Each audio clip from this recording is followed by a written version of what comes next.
What is up? I got started a little early, but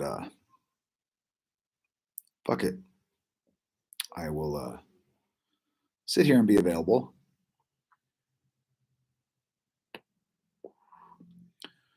while I finish this thing.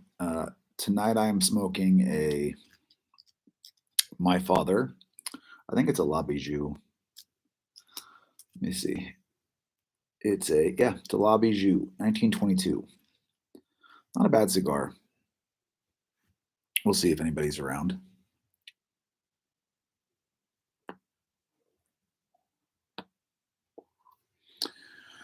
Didn't really have any questions, so I'll kind of talk through some topics, I guess. I've been getting asked a lot about scope carving work and like how to do work at 100.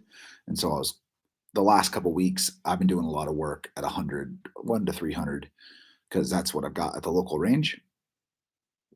And so breaking in some scope carbines for the start of my year, I've been doing a lot of 100-yard work, a lot of 100-yard work with 55 grain stuff, because I needed to break those guns in and I wasn't going to waste 77 grain just to get the velocity to stabilize. And it was good. I built that 16-inch H bar with a Viltor A5 and very stupidly put an H3 in it. So it ran okay. It had super soft ejection, so had a couple of double feeds, and I put an H2 in it, fixed everything. That gun shot great. The IWI SPR shot really well. That gun's a steal for the money. It's like $1,200. It has integrated ARCA. It's got a good barrel. It's got a good trigger. It doesn't really have anything fancy. Regular selector, regular charging handle, works and runs great. Really like 77 grain. I was shooting AAC because I bought about 500 rounds of it to kind of see if it was worth the shit. Just the OTM, not the SMKs. And for as cheap as they are, ran really good. Let's see. 0 to 100, how can I true my applied ballistics app without a water line at 500? 0 to 100 is hard. What you're going to have to do is try to get a good velocity. Otherwise, it's really, you can't true without shooting at a distance. So you're going to need something like a Magneto Speed, a Garmin, something to get a velocity. Otherwise, you're way too early to try to get a good water line at distance. You're not going to get anything at 100 to true off of. I mean, what you do is dude, honestly, you have a chrono, get a good velocity, use that, and then your first stage, use your far target as your true. Or when they allow you to zero, and if they allow you to do some data verification, do it before the match. I don't know if they do it at QP matches, but at PRS matches, they always have a 0 day, and they usually give you access to a couple long targets just to verify some data. A true is really easy. So if you have a target at 380, then I would true your velocity off of that if you got some good impacts. If you get a farther target, then the next time you get a farther target, use that. Now you only need 5 to 600 for a 5.56, really. So give that a shot. Yeah, the IWI is running great. That's going to be, I just put a Vortex PST 2 to 10 on it. Nothing fancy. I figured to throw a less expensive optic on the less expensive gun. Got it pretty good and broken in. I got a good clean on it. So that's going to be kind of my backup gun that I drive with to different classes. So if guys' guns go down or whatever, That'll be there for use. I ended up putting a uh, good selector in it. I think I had a Trigger Tech, and I think I put a Geisley charging handle in it. So it's pretty dialed with a B5 stock on it. It'll be a good backup. My I'm getting ready to leave here in a couple days for SoCal, so I'll be. I think I'm going to roll one 5.56 and one 7.62 gun to uh, for scope carbine. Um, I really want to start pushing those large frames a little more, so we'll see how that goes. I was running 5.56 a lot because that's what most guys show up to classes, but I really want to get some more time on my big frame gas guns, so I think I'm going to teach and demo with those a lot in the next few classes. Uh, and especially if some of these large frames come to fruition, I'll have those with me. So my Daniel Defense and Seekins and those guns are going to get used a lot more. My Gap. Um, when this APC 308 comes back, that'll absolutely get put in the rotation. What's up, Eric? That'll get put in the rotation for uh, if it shoots halfway decently. It should. I don't see a reason why it won't, but we shall see, right? We'll run it and see what it does. Been doing a lot of 100-yard work, a lot of building positions, a lot of working on like recoil management. People tend to like distance is for data and wind. Like you can do a lot of work at 100, 200 yards, um, especially on barricades and stuff on paper, because paper's super unforgiving, right? And so if you give yourself, like I use targets that are on my page, you guys can use whatever, shoot and seize or whatever. I use those 2-inch circles because it gives me a 2 MOA target, which is a really small target for gas guns. And then I can build positions, I can shoot off tripods, I can build barricades, and I'm holding myself to a really tight standard.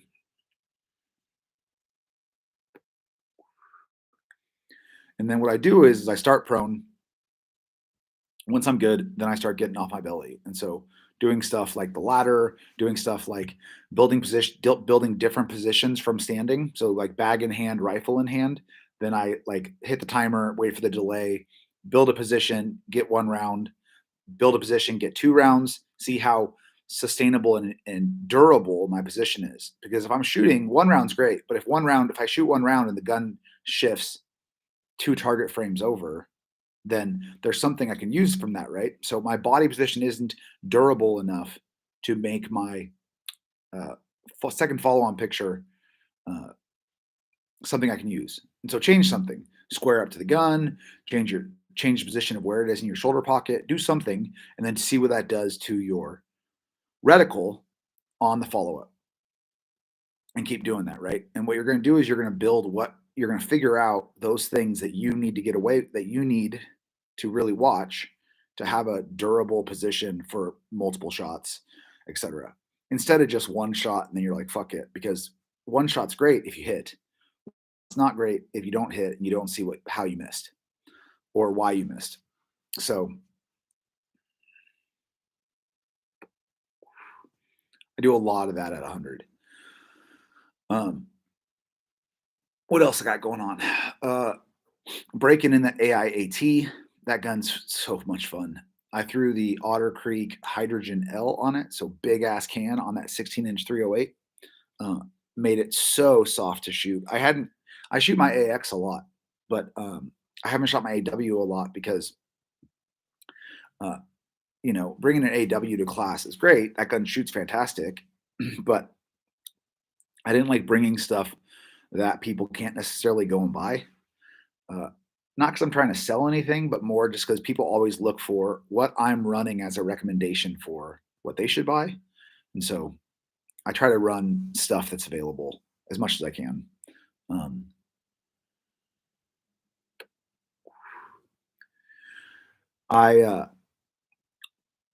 I've been following up with the guys from Shot as I can. I had a nice conversation with Maxim. Hopefully that comes to fruition and I get one of their MRGG guns to test out and shoot for a little bit. I don't really need it, but it'd be fun to get some time on. I think this year, like I said, I'm going to really strive to shoot a lot of large frame. Being that I teach scope carbine and I teach precision rifle, I get a lot of questions kind of about that middle ground, right? Like the big frame gas guns. What I think's going to happen is these big pushes from guys like JBS Training Group and Precore and Ridgeline and all the scope carbine stuff. Everybody has AR-15s, but sadly, how the internet works is that if everybody has it, then it's not interesting anymore.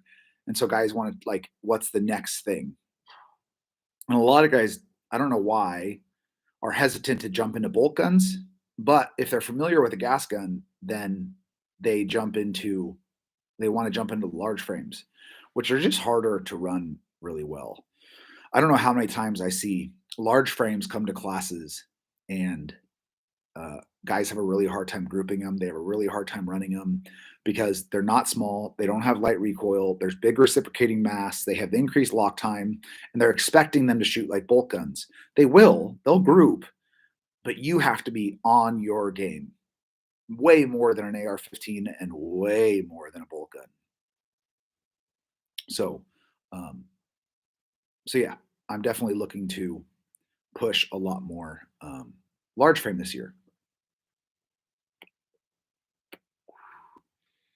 But do you guys have anything?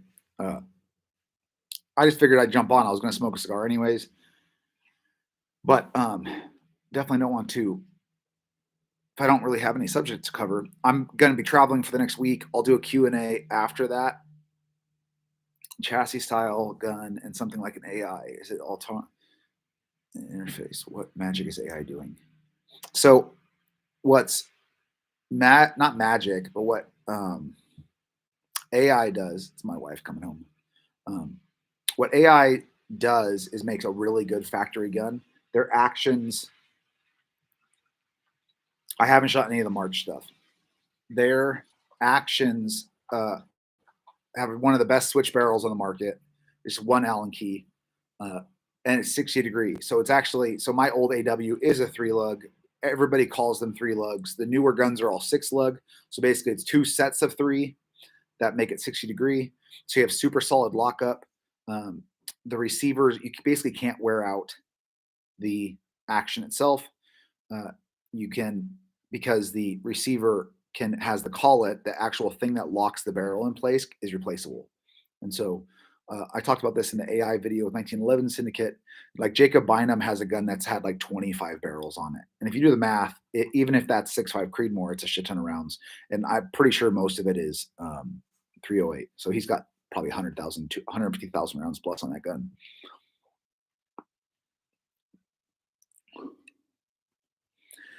How much tension are you running in tripod?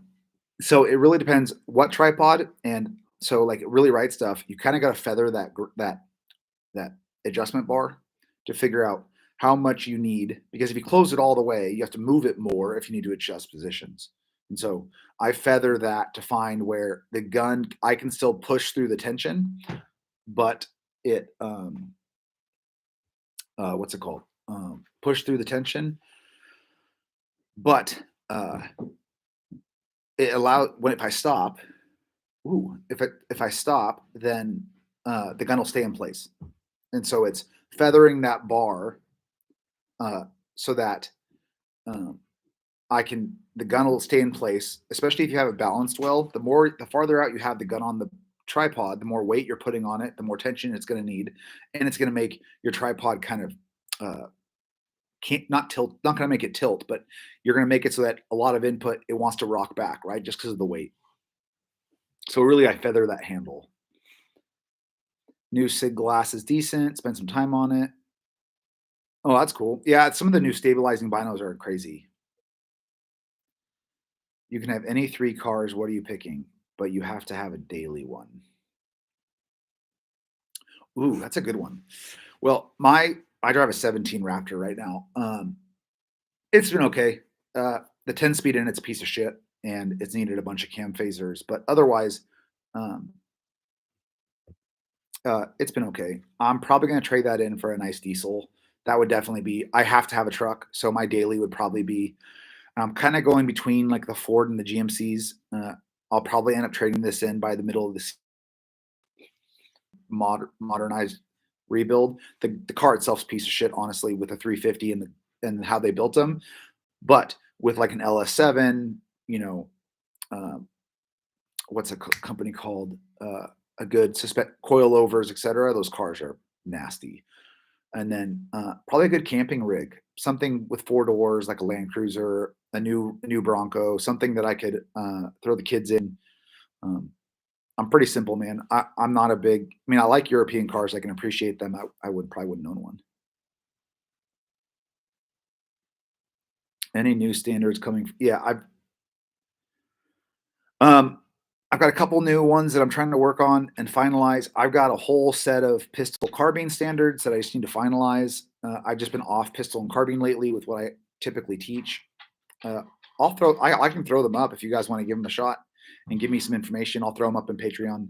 Um, I've got them all written out. Maybe I'll throw those up and then you guys can see how you like them. The new Fords. Oh, really? That sucks. And then I've got one that's kind of a deployment, tripod deployment slash uh, barricade drill more than a standard. And it's more based around building good positions and making a durable position. So again, I'm happy to throw all this stuff up early for you guys. I'll throw that in the Patreon here in the next. It may or may not be before I leave. If not, it'll be shortly after I get back. Yeah, I'll post that stuff up. I'm happy to. I need the information anyways. See what you guys think. Yeah, I mean, so basically, what happens is everybody's asking me for 100-yard stuff because not everybody has access to distance consistently. So, and you can do a lot of work at 100 yards. So that's why I was trying to post some of that stuff today. I've been trying to video little things when I go to the range so that you guys have some stuff. And I'm trying to do that more consistently. Uh, I will be doing a video at this next class or the next two classes on the Top Gun. Like I said, the student guns. I'm excited to do those. Um, and and then when I get back, I'll have like a month between this class and Reno. And so I'm hoping to get to the range a lot. I was hoping to get to the range a lot between before Christmas and now, but then I got sick. When I got back from Florida, I got sick, and then it was Christmas and New Year's, and then we had ice storms here. It's just been a shit show. So I actually haven't, aside from the last week and a half, I hadn't shot really since Florida, just because of weather and stuff here in the Pacific Northwest. But overall, it's been good. Um, oh, Bruiser Community Range Days. So I got to look at my schedule. Um, I do still have my kids. That's why I'm not booking any more civilian classes. So I'm trying to find. It's really easy for me to get single days at the local range. They might be random as shit, but I'm going to try to get a bunch out over the next 3 months so I can get them scheduled. I can get the ranges confirmed and then post them up so that way guys have time to plan. Uh, they might be like Fridays. They might be Saturdays. It's really I don't want to fill in every gap because my wife will fucking kill me. Um, but when I did them last summer, it was I think last summer, it was a ton of fun. It really was. And we will cover some stuff. It's more just a group range day. It's for me to get on the gun. When we start doing carbine stuff and scope carbine, I'm honestly going to bring out some random ass shit. I'll go run the range day with like an AUG or something, or my SIG or AKs or Galils just for the fuck of it.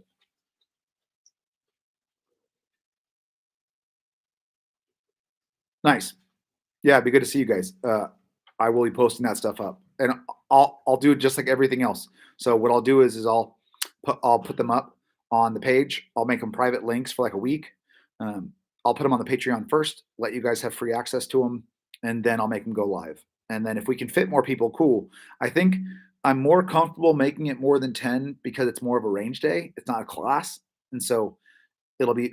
I'm not against making it like 15 people on some of those small bays that we do them on, just because I'm not really worried quite as much about everybody having at maximum range time. As more just kind of meet and greet, and we'll set up drills and we'll all kind of work through them and stuff. It should be fun. Kind of have other people bring drills and stuff, so that way uh, everybody gets a little bit of everything, and we'll see. We'll do PCC stuff and we'll do pistol stuff. Should be fun um, because I got to get out anyways. I've been shooting a lot, and I end up on the range alone most of the time, which is cool, and I get to work on my shit. Uh, but it's always fun when you have somebody else pushing you. So as fast as I can find ranges that I can schedule, I'll put them up.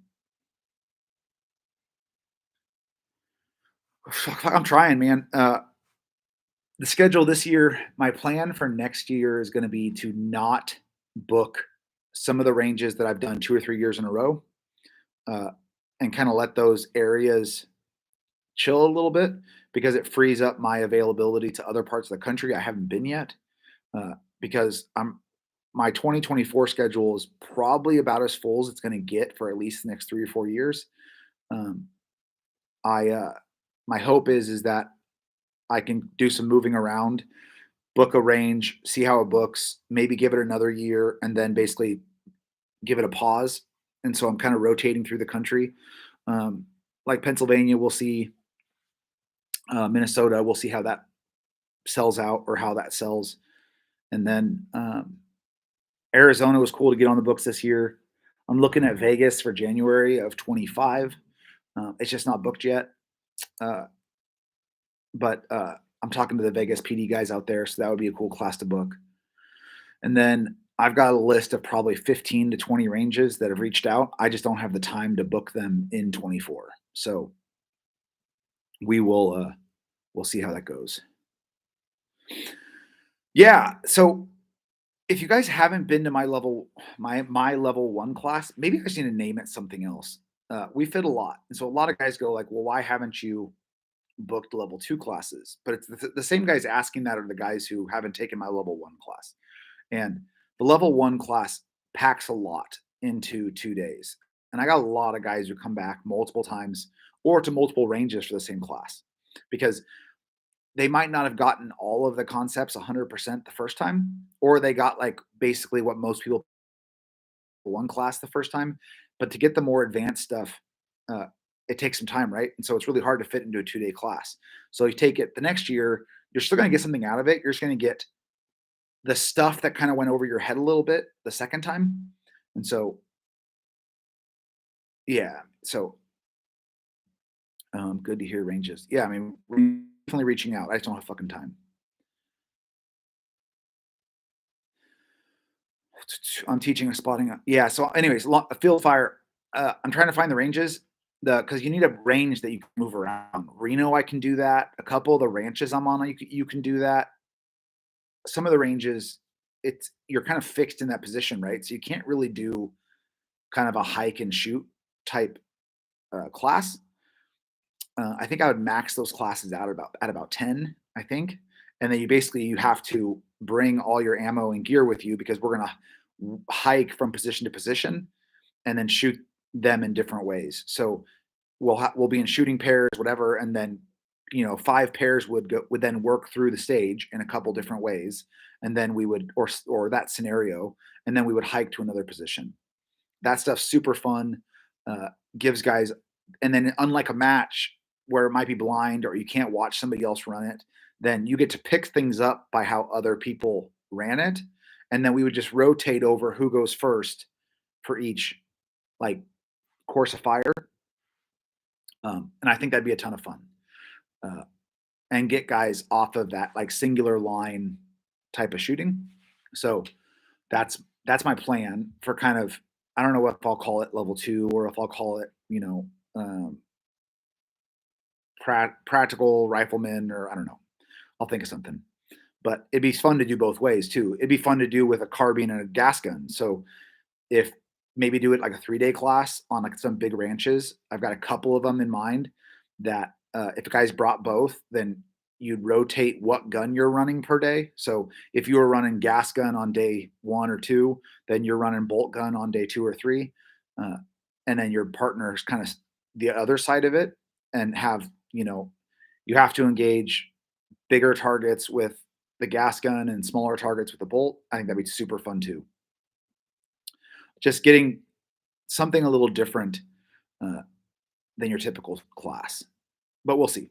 Uh, but I love that stuff. And then I'm doing a contract with a law enforcement agency of a stalking course or a stalking curriculum. So like a 4-day intensive stalking practical.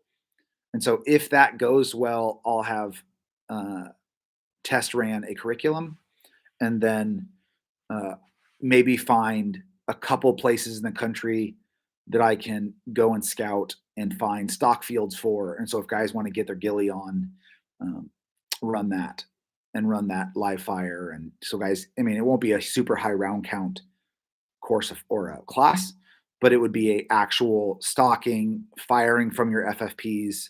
This should be fun to do. I fucking love the field craft stuff. I just didn't know if there was enough people because it'd be an expensive class to schedule those ranges for that long of a period of time with the number of people that you could probably put in the field. I could probably run 20 people and have 10 stock in the morning and 10 stock in the afternoon, and then the other 10 help and be walkers. And if you haven't been on a stock field, you wouldn't understand what that means. Um, but it would be a super educational experience.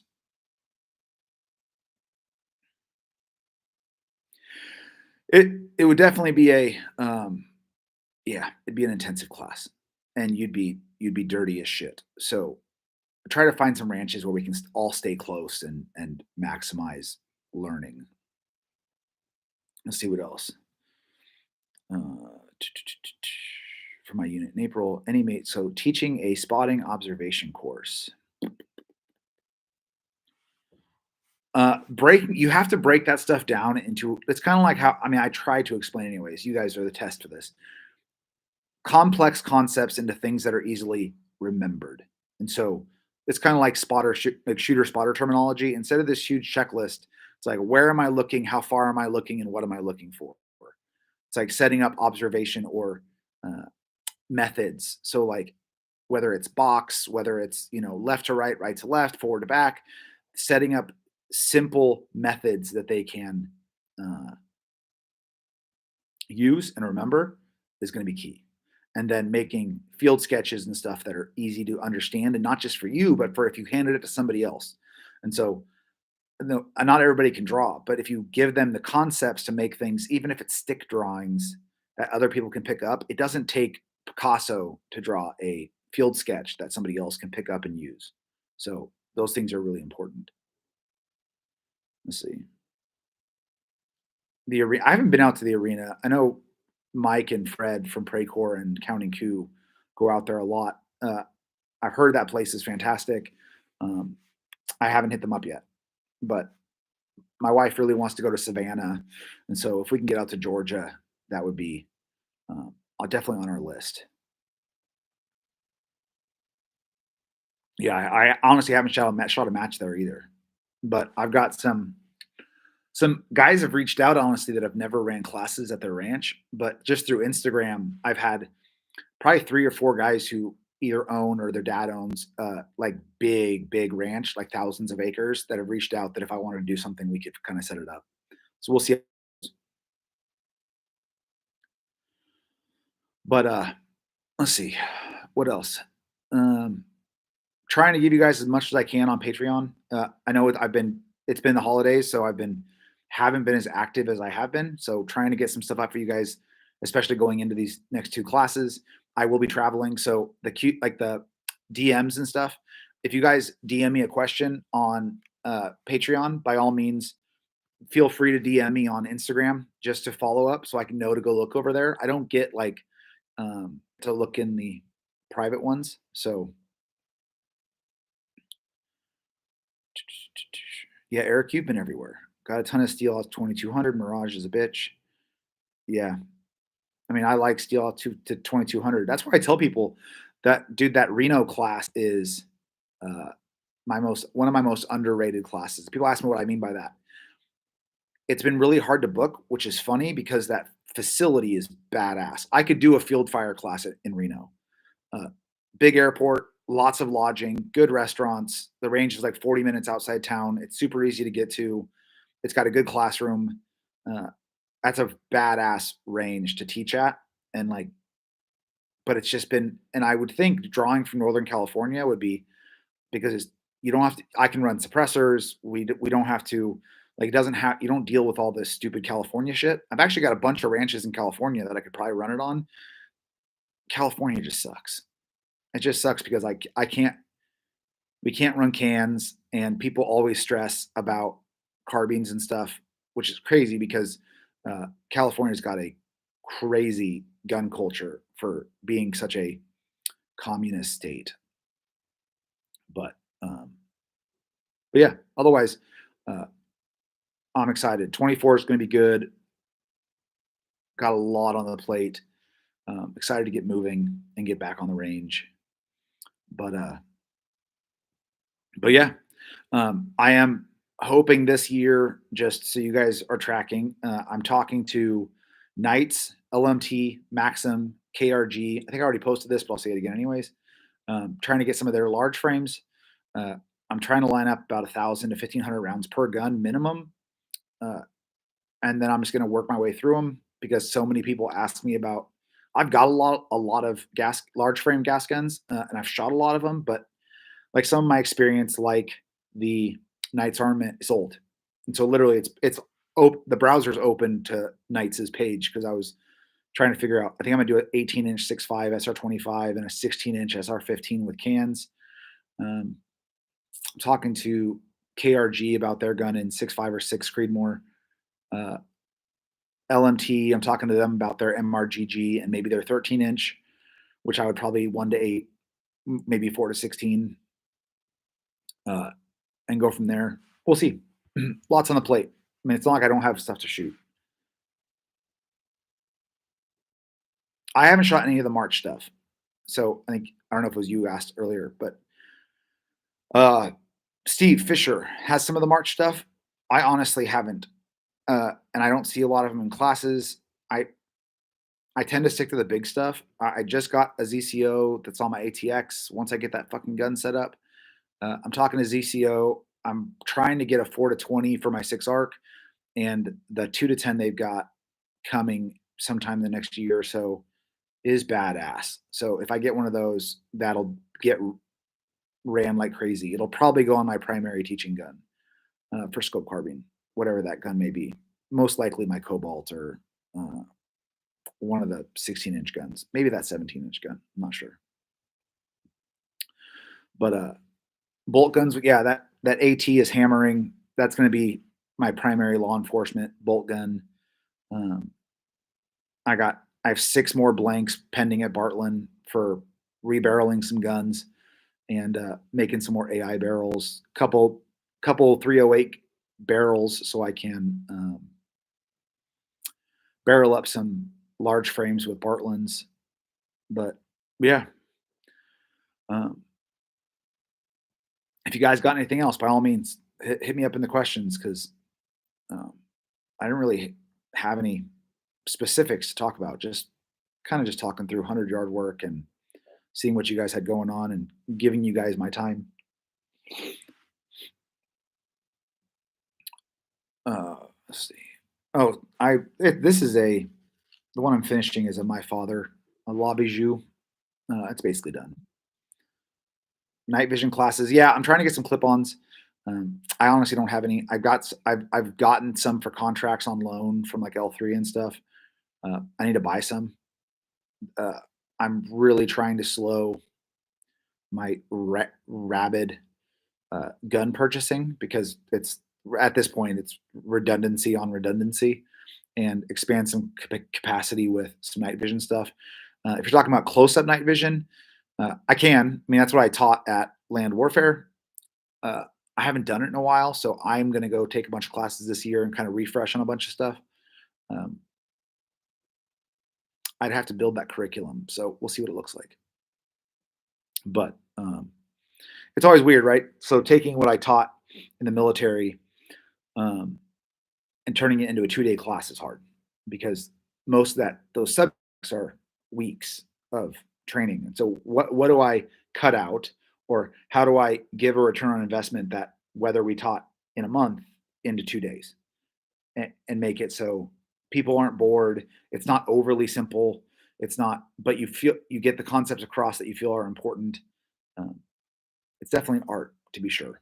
Building curriculum isn't easy. I think a lot of guys take other people's classes and then just copy them or model the format instead of actually thinking of what they find important uh, and and what they should do.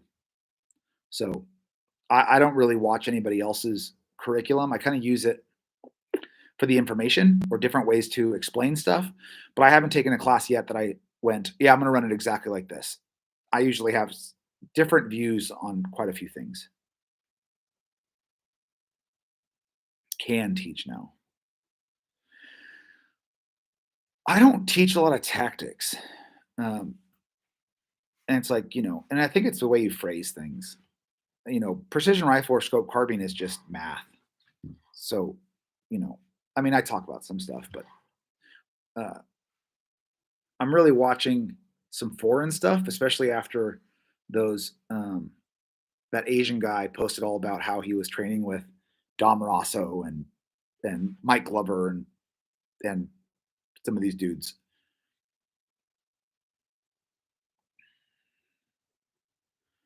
Let's see. Looking at into bolt gun suppressors, TBAC, Thunder Beast is a good can. Ableco is a bitchin' ass can. I'm really excited for my theorem to clear. I'm gonna get another one started probably in the next few months. I've got an Ultra 7 pending. Uh, Honestly, I've had very little shift with my KGMs. Those are fantastic cans. They really are. That for the money, they're amazing. And that what's cool about them is they're semi flow through. So, like my R30s and stuff, dude, they run great on my Seekins. My diligence haven't cleared yet, so I haven't shot one. The Otter Creek, that Hydrogen L, I literally have like 1 day on. So more to follow on that. And the Liberty stuff, I haven't started. So I've heard great things. I want to get one of their torch started and one of their precision rifle cans. But I mean, guys, I have 14 pending cans. At a certain point, I kind of got to pause for a little bit and let some stuff come in. The dead air, I'm not the biggest fan of dead air. I really just, I'm not going to give them money when so many other suppressor companies that back their stuff better exist. So I have not been rushing into adding any of the dead air stuff really at all. And I'm hoping my sand, knock on wood, I'm hoping my Sandman S and K continues to run because it would just suck to have to send those off or have them record or whatever. But so far they've been okay. They're heavy.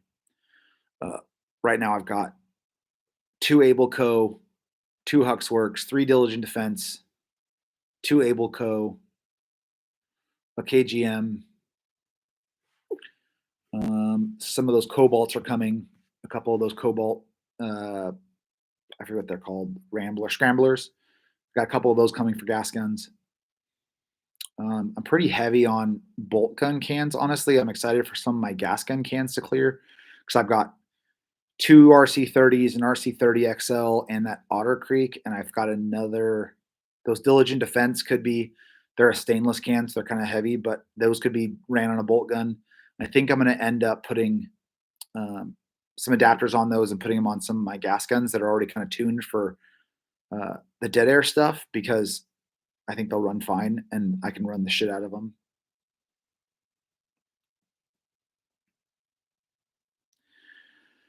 I mean, Thunder Beast makes a really, really good can. I yeah, the KGMs are good and they're inexpensive relative.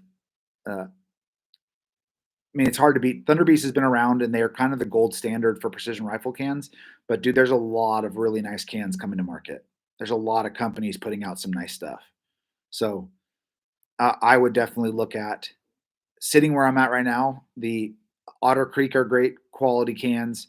The KGMs are good. The Able Co theorems are fantastic. I've shot it. I've shot them a bit. Mine just hasn't cleared yet. Um, the Thunder Beasts are great. I mean, I'm sure Silencer Co. and some of those other big companies have some good cans. I just, a lot of those companies are really proud of their shit.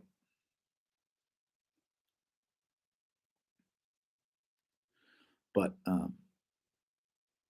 yeah, I I'm definitely I'll probably if all 14 of these clear, I'd be surprised if I don't finish the year with almost the same number pending as I do starting the year with and I assume all the ones that are pending are gonna clear by the end of the year, so I'll probably have 30 cans either cleared or pending by the end of the year.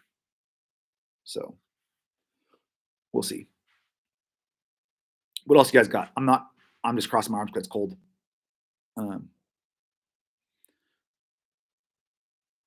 I just got the regular theorem. I didn't get the K or the long one. I always just start right in the middle. Um, and I got the vented cap. So I'm trying to get where I once I know a gun likes a can, that can basically resides with that gun. Especially my primary teaching guns. I'm just gonna zero for a can, and that can's gonna live with that gun. Uh, yeah, I'll move them around a little bit, but I'm just not gonna move cans on the same gun. And so, like some of my KGMs are gonna end up just being the can I go to. I just got a Liberty Defense can cover for an R30, and so that R30 is probably gonna be what resides on my AX for most of the year. Um, if that theorem clears, that one will probably shift over, and I'll probably grab another Liberty Defense cover for that.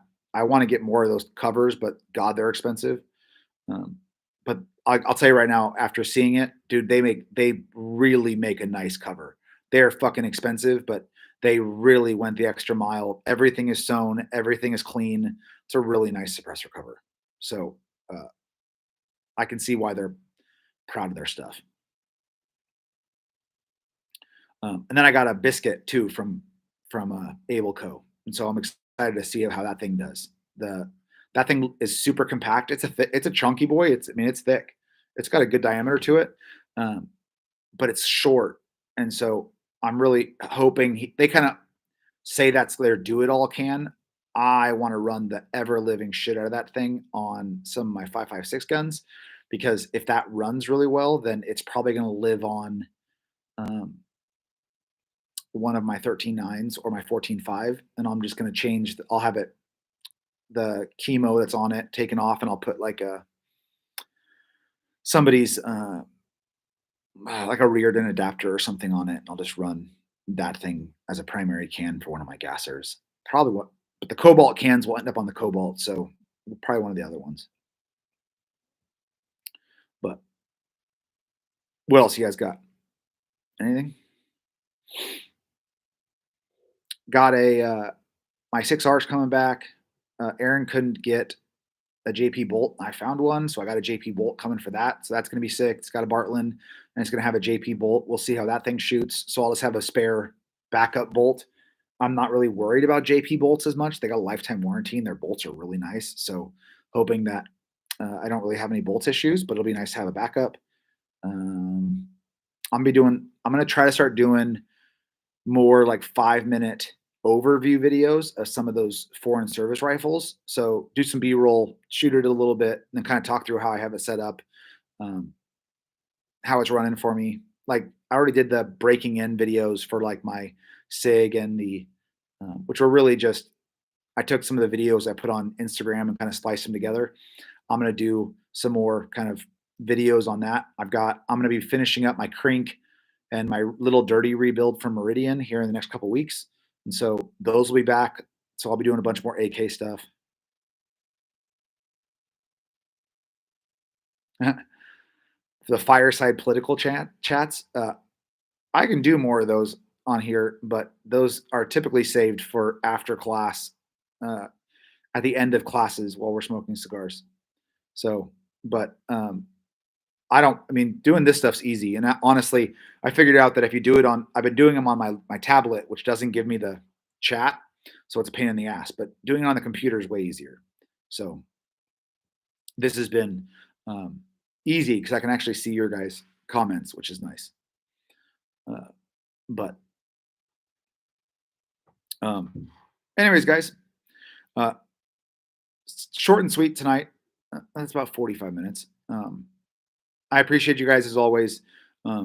Truly, I appreciate you guys supporting what I'm trying to do. Um, trying to give you guys a return on your investment. I will. Yeah, I'm out. I'm out. I'm probably gonna take off too, Eric. So thanks for hanging out. I appreciate you guys, and I'll post this up. If you guys have topics and you guys watch this, or you guys who didn't jump on, watch this on Patreon, put down below what questions you have for the next one. And when I get back from Santa Barbara, we'll set another Q&A session where I get a number of questions before, and that way we can talk through that stuff. And I'll give you guys a little more notice. I know this was short notice, so I appreciate you guys, and yeah, thanks for sticking around. Oh, watches are still coming. I got to get with Rob on that. The Rescos are going to be available for you guys. I'm going to do another giveaway on a lead devil belt coming up, and the rifle giveaways from IWI with the Criterion barrels. We've got 4 planned for this year. The first one I'm hoping to have up in the next month. I got to go film the video for it. So when I get back from this, I'm hoping that gun's done. The first one's going to be the cold start, the CQB warm up from X-Ray Alpha. And so if you guys want to practice that thing, get after it, because that's the drill we're going to use to give away a IWI 12.5 fully kitted out, like trigger tech, Criterion barrel, complete vortex optics, light. It's going to be a complete gun. So if you guys want a chance at winning that, go practice your X-Ray Alpha CQB warm up. Anyways, I'm Joe. Till next time, I'm out.